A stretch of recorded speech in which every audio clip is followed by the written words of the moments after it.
अपने पिता के सत्ता में आने के बाद उनका परिवार श्रीनगर चला गया। इसलिए यह कहना कि सोनम वांगचुक बेहद गरीब और संघर्षों से जूझते हुए पहाड़ों से निकलकर आगे बढ़े, यह दावा गलत है। उनके पास शुरुआत से ही राजनीतिक पहुंच और प्रभाव दोनों थे। दूसरा भ्रम सोनम वांगचुक के बारे में यह है कि सोनम वांगचुक ने आईआईटी से पढ़ाई की है। तो सच्चाई यह है कि उन्होंने आईआईटी से पढ़ाई नहीं की है। उन्होंने वर्ष 1987 में श्रीनगर में रीजनल इंजीनियरिंग कॉलेज से मैकेनिकल इंजीनियरिंग में बीटेक किया था। आजकल इस कॉलेज को एनआईटी श्रीनगर कहते हैं। और क्योंकि फिल्म में भी ऐसा दिखाया गया था, आईआईटी का कैंपस दिखाया गया था, तो लोगों ने अपने आप ही यह सोच लिया कि सोनम वांगचुक आईआईटी से पढ़े हुए हैं। तीसरा भ्रम उनके बारे में यह है कि सोनम वांगचुक एक बहुत बड़े महान वैज्ञानिक हैं और बहुत बड़े इनोवेटर हैं। एक धारणा यह है कि सोनम वांगचुक ने ही लद्दाख में आइस स्तूपा जैसे आर्टिफिशियल ग्लेशियर्स की शुरुआत की थी, जबकि इसकी सच्चाई यह है कि 1980 के दशक में ही लद्दाख में आर्टिफिशियल ग्लेशियर्स की खोज चिवांग नॉरफेल नाम के एक इंजीनियर ने की थी।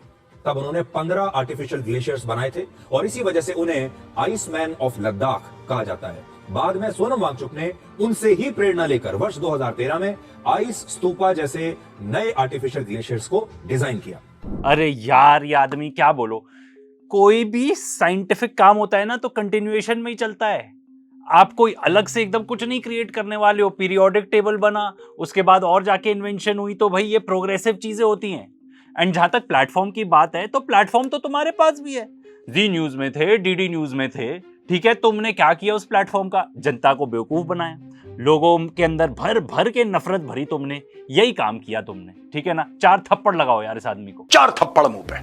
देखो वैसे तो हम आपको पहले इनके इनोवेशंस के बारे में बता चुके हैं, थोड़े और सुन लो, ठीक है। इन्होंने आइस स्तूपा बनाया, जो एक्चुअली जहां पे वाटर कम रहता है, मतलब वाटर स्कैरसिटी रहती है, तो ये विंटर में ये आर्टिफिशियल ग्लेशियर एक्चुअली पानी स्टोर कर लेता है। इन्होंने सोलर बिल्डिंग्स बनाई जिससे लोकली सोर्स्ड मटेरियल जो है वो यूज हो जाता है, या ऐसा मटेरियल जो कि बेसिकली फेंकना था, ठीक है। सस्टेनेबल आर्किटेक्चर में इन्होंने इतना काम किया है। इन्होंने जिस तरीके से एजुकेशन होती है ना, उसको पूरा ट्रांसफॉर्म कर दिया है। एंड ये चीज आपको लद्दाख के इनके इंस्टीट्यूट्स में दिख जाएगी। एंड ये जो आदमी है ना, इनको ना टाइम मैगजीन ने भी रिकॉग्नाइज किया हुआ है as one of the most influential climate leaders. इतने सारे अवार्ड मिले हुए हैं ना, तुमको तो बिना पैसे दिए कोई अवार्ड भी नहीं मिला होगा शायद। एंड सबसे इंपॉर्टेंट बात, ये हंगर स्ट्राइक पे क्यों है? क्यों? सवाल तो ये है ना, क्योंकि इतने सारे लोग हैं जिनको, मतलब यूथ की बात कर रहा हूं, जिनको कोई फ्यूचर ही नहीं दिखता एजुकेशन में। देख लो यार, ये तो कितनी मतलब दुखद बात है। पेपर लीक इतने ज्यादा हो चुके हैं, 12 साल में 110 बारी। अब इसका इफेक्ट क्या होगा, यू मे आस्क? जो यूथ है उसको कोई फ्यूचर ही नहीं दिख रहा। डिग्रीज वर्थलेस हैं, ठीक है। डिग्री मिल भी जाती है, नौकरी नहीं मिलती, क्योंकि कुछ आता जाता है नहीं, क्योंकि डिग्रियां बिक जाती हैं, ठीक है। जिस किसी को लगता है कि यार मैं किसी तरीके से एक अच्छे से एग्जामिनेशन पास कर लूं, अच्छा डॉक्टर बन जाऊं, अच्छा इंजीनियर बन जाऊं, या मेरी कहीं अच्छी जगह नौकरी लग जाए, तो वहां पे पेपर लीक हो जाते हैं। एंड एज अ रिजल्ट जो पेपर लीक, मतलब लीक्ड पेपर खरीद कर जो लोग डॉक्टर इंजीनियर बन रहे हैं, या जो भी उनको नौकरी मिल रही है, तो भाई कैसे टाइप के लोग भर्ती हो रहे हैं हमारे सोसाइटी में, किस टाइप के डॉक्टर्स मिल रहे हैं हमें, किस टाइप के इंजीनियर्स मिल रहे हैं, किस टाइप की सोसाइटी हम क्रिएट कर रहे हैं, जहां पे ये क्लियर है कि भाई चोरों चक्की करके किसी तरीके से पैसे आ जाएं, पेपर लीक पेपर खरीद कर ही आप सोसाइटी में ऊपर उठ सकते हो, नॉट बाय योर वर्क। इस चीज के अगेंस्ट वो प्रोटेस्ट कर रहे हैं।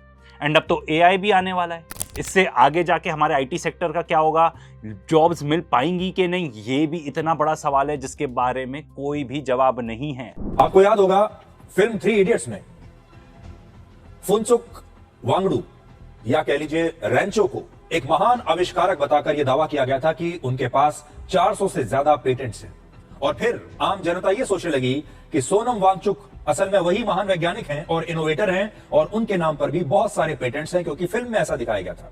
लेकिन सच्चाई है कि सोनम वांगचुक के पास एक भी पेटेंट उनके नाम से रजिस्टर्ड नहीं है। जब आप सोचा कि क्यों नहीं है रजिस्टर्ड, उन्होंने खुद ही जानबूझकर इन चीजों पर पेटेंट नहीं कराया है, ताकि ओपन सोर्स रहे, फ्रीली एक्सेसिबल रहे, सब लोग इससे बेनिफिट कर पाए।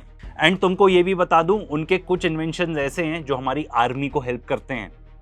इतनी ठंडी होती है बाहर, बट अंदर आपको कोई डीजल वीजल की भी जरूरत नहीं है। जिस टाइप का वो मटेरियल यूज कर रहे हैं, उससे अंदर जो भी वो टेंट बना रहे हैं उसके अंदर अच्छा टेम्परेचर रहता है। कितना बेनिफिशियल है ये जवानों के लिए, हमारी आर्मी के लिए। इनके जो आइस तूपा है ना, स्विट्जरलैंड तक में पाए जाते हैं। स्विट्जरलैंड, मैं तुम्हें बताता हूं यार, हमारी कौन सी ऐसी एक्सपोर्ट है यार, इंडियन एक्सपोर्ट, तुम ये बता दो मुझे, जो बाहर इतना ज्यादा यूज होते हैं, लोग उसको अप्रिशिएट करते हैं। हमारी ऐसी कौन सी कंपनी है जो कुछ एक्सपोर्ट करती है ऐसा? योगा पे ही रह गए हैं बस हम। 4 थप्पड़ दो यार इस इंसान को, 4 थप्पड़ मुंह पे। वैसे 3 इडियट्स की कहानी भले ही सोनम वांगचुक की असली जिंदगी से मेल ना खाती हो, लेकिन इस फिल्म में एक बात ऐसी है जो सोनम वांगचुक से बिल्कुल मिलती जुलती है। 3 इडियट्स का मुख्य किरदार अपना नाम और अपनी पहचान बदलकर किसी और की जिंदगी जीता है। पूरी फिल्म में जिसे लोग रैंचो समझते रहे, वो असल में फुनसुक वांगडू था। ठीक इसी तरह सोनम वांगचुक भी 3 इडियट्स के उस किरदार के नाम पर मुफ्त में पब्लिसिटी लेते रहे, जो वो असल जिंदगी में कभी थे ही नहीं। और देश की जनता को यह सच्चाई अब 17 वर्ष के बाद पता चली है। प्रोटेस्टर्स तो डंडे खा रहे हैं, इसको तो चलो 4 थप्पड़ ही दे दो। 4 थप्पड़ मुंह पे।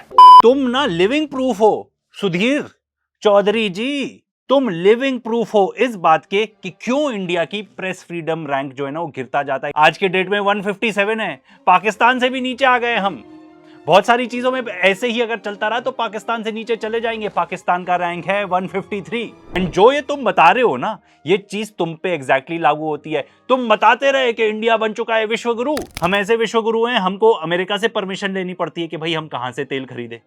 हम ऐसे विश्वगुरु हैं जो for the first time Pakistan से एक वॉर में या एक कॉन्फ्लिक्ट में हार गया। एंड ये बात मैं नहीं कह रहा हूं, यूएसए की कांग्रेस कह रही है।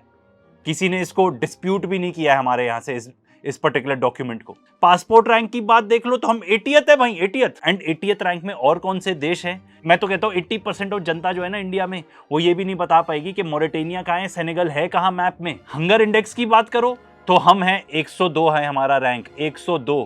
किसके ऊपर? बेनिन एंड केन्या के ऊपर। पाकिस्तान भी एकदम क्लोज कंपेटिटर है, जिसको तुम गालियां देते रहते हो कि वहां पे लुटा हुआ है देश, ठीक है, एकदम ही खराब हालत है। आसपास ही है वो। जीडीपी पर कैपिटा की बात करो तो बांग्लादेश भी अब हमसे ऊपर है।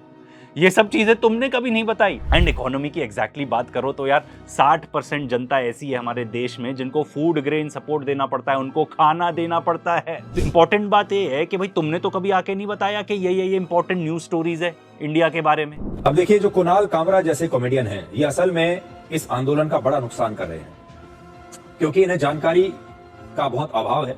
इन्हें खुद नहीं पता कि ये यहाँ क्यों आए हैं। ये खुद नहीं जानते कि ये आंदोलन किस लिए किया गया है, इसलिए ये खुद भी कंफ्यूज हैं और लोगों को भी कंफ्यूज कर रहे हैं। ये तो कहते हैं कि ये माइनॉरिटी के लिए भी है, किसानों के लिए भी है। ये जो पूरा आंदोलन है ये असल में मोदी सरकार के खिलाफ है, जबकि ये आंदोलन हो रहा है छात्रों के लिए।